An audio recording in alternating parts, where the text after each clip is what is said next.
ایک باغ میں جہاں ایک شخص کا اونٹ دیوانہ ہو گیا تھا اور وہ حضور کو بلا کے لے گئے۔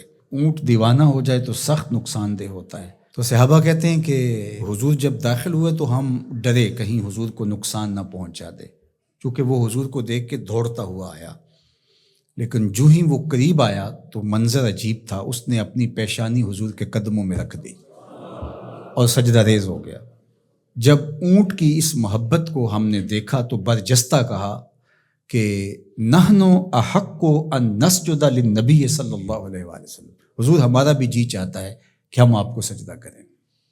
تو جب آقا کریم علیہ الصلوۃ والسلام نے صحابہ کے اس مطالبے کو سنا تو فرمایا کہ اگر اللہ کے علاوہ کسی اور کے لیے سجدہ روا ہوتا تو میں بیوی کو حکم دیتا کہ وہ شوہر کو سجدہ کرے۔ تو اللہ کے علاوہ شریعت میں سجدہ کسی کو روا نہیں۔ سجدہ تعبدی جو عبادت کی نیت سے کیا جاتا ہے وہ تو کسی کو بھی جائز نہیں ہوا، کبھی بھی نہیں ہوا، کسی شریعت میں بھی نہیں ہوا، چونکہ شرک کی کبھی بھی اجازت نہیں ہوئی۔ لیکن جو سجدہ تعظیمی ہے وہ پچھلی شریعتوں میں جائز تھا، لیکن اس امت کے اندر اس کے بھی روک دیا گیا تاکہ اس کا راستہ ہی بند کر دیا جائے۔ ایاک نعبد و ایاک نستعین، ہم تیری ہی عبادت کرتے ہیں اور تجھی سے استعانت طلب کرتے ہیں، تجھی سے مدد مانگتے ہیں۔ عبادت کسے کہتے ہیں؟ اقصی غایت التذلل والخضوع، انتہائی درجے کی عاجزی اور انکساری عبادت ہے، اور عبادت کا جو نقطہ کمال ہے وہ سجدہ ہے۔ سجدے سے بڑھ کر عبادت کا کوئی روپ نہیں ہو سکتا، اور بندے کو سب سے زیادہ قربت رب کی سجدے میں ہی نصیب ہوتی ہے۔ تو ہماری عبادتیں اللہ کے لیے ہیں، اس لیے بندہ اس کے حضور کھڑے ہو کر کے عرض گزار ہوتا ہے کہ مالک میرا سر تیرے حضور جھکے گا۔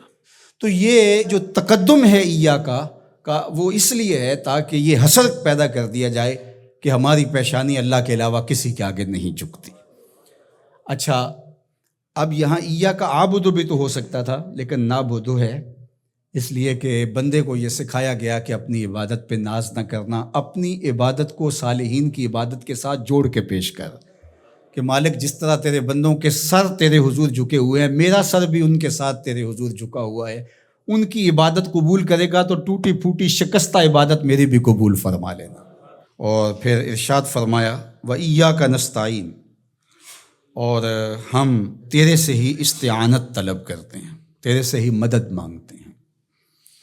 استعانت اون سے ہے، اور استعانت کا معنی پھر یہ طلب ماخذ ہے نا، اس کا خاصہ باب استفعال کا، تو پھر اس کا مطلب یہ ہوا طلب الاون، مدد کا طلب کرنا۔ تو ہم اللہ جل شانہ کی عبادت بھی کرتے ہیں، اور پھر دوسرا درجہ جو ہے مدد طلب کرنا، نصرت اور تائید طلب کرنا، وہ بھی ہم اللہ سے طلب کرتے ہیں۔ تو اس لیے عبادت بھی اسی کے لیے ہے، کسی اور کے لیے عبادت تو ہو ہی نہیں سکتی، اور مدد اور نصرت بھی اسی سے ہی طلب کی جائے گی۔ جس طرح ایاک معنی میں حسر پیدا کرنے کے لیے اس کو مقدم کیا گیا ہے، ایاک نعبد و ایاک نستعین، تو یہاں بھی ایاک کو اسی طرح مقدم کر کے وہی زور یہاں کلام میں پیدا کیا گیا ہے، تاکہ جو ہے وہ سمجھنے والے اس کو سمجھنے میں کوئی ٹھوکر نہ کھائیں، اور اللہ ہی سے مدد طلب کرنی چاہیے۔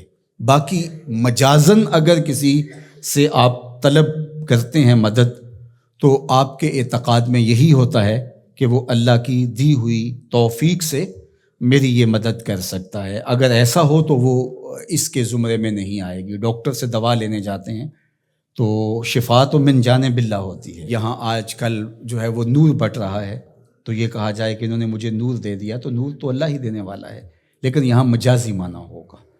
تو اسی طرح صالحین سے، نیکوکاروں سے روحانی معاملات کے اندر جو استعانت طلب کی جاتی ہے تو وہ اسی معنی میں ہے۔ حقیقی معنی کے اندر جو ہے وہ استعانت اللہ تعالیٰ جل شانہ کی ہے۔ باقی رہی بات عبادت کی، تو عبادت تو کسی کی مجازن بھی نہیں ہو سکتی اور حقیقتاً بھی نہیں ہو سکتی سوائے اللہ کے۔ یہ ساری کہانی بیان کرنے کے بعد اپنی وفاداری کا یقین دلایا، اور پھر ہاتھ پھیلا کر کے اس نے کہا اہدنا الصراط المستقیم، مالک تجھ سے صراط مستقیم طلب کر رہا، ہدایت مانگی صراط مستقیم کی، سیدھی راہ کی۔